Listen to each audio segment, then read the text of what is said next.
အရေးပေါ်အခြေအနေများတွင်ကြားမှကွဲပြားမှုအပေါ်အခြေခံသောအကြမ်းဖက်မှု GBV ကိုကာကွယ်နည်း GBV ဆိုတာပါလဲ GBV ကြားမှကွဲပြားမှုပေါ်အခြေခံသောအကြမ်းဖက်မှုတွင်အောက်ပါအကြမ်းဖက်မှုများပါဝင်ပါသည်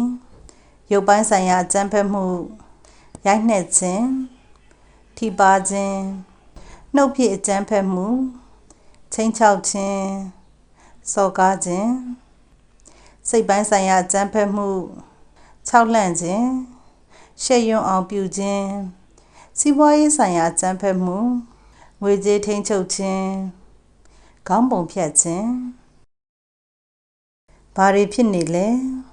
ငလင်ကဲ့သို့သောသဘာဝဘေးအန္တရာယ်များနောက်ပိုင်းတွင်လုံခြုံစိတ်ချရသော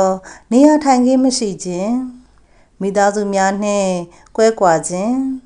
စိတ်ဖိစီးမှုနှင့်မတည်ငြိမ်မှုများအထူးသဖြင့်အမျိုးသမီးများမိန်းကလေးများနှင့်နှိမ့်ချခံရသောလူမှုအုပ်စုများသည် GBV အန္တရာယ်ပိုမိုမြင့်မားနိုင်ပါသည် GBV ကိုဘယ်လိုကာကွယ်မလဲယုံကြည်ရသူများနှင့်အတူနေပါမိသားစုမိတ်ဆွေများလုံခြုံသောအတိုင်းအဝိုင်း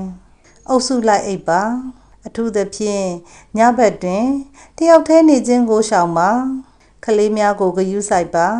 သူတို့ဘေးကင်းပြီးစောင့်ကြည့်နေကြောင်းသိချပါစေစိတ်ချလက်ချပြောဆိုပါ GBV ကိုမြင်တွေ့ရပါကသတင်းပို့ပါသို့မဟုတ်ခံစားနေရသူကိုကူညီပါ GBV ဖြစ်ပွားပါကဘယ်လိုတုံ့ပြန်မလဲချက်ချင်းသတင်းပို့ပါအာဏာပိုင်များအကူအညီပေးသူများသို့မဟုတ်ယုံကြည်ရသောခေါင်းဆောင်များထံနှုတ်ဆက်နေခြင်းကိုရပ်တန့်ပါစိတ်ချရသောလူများနှင့်မျှဝေပြောဆိုပါအကူအညီတောင်းခံပါတတ်နိုင်မှာက GBV အရေးပေါ်လိုင်းများ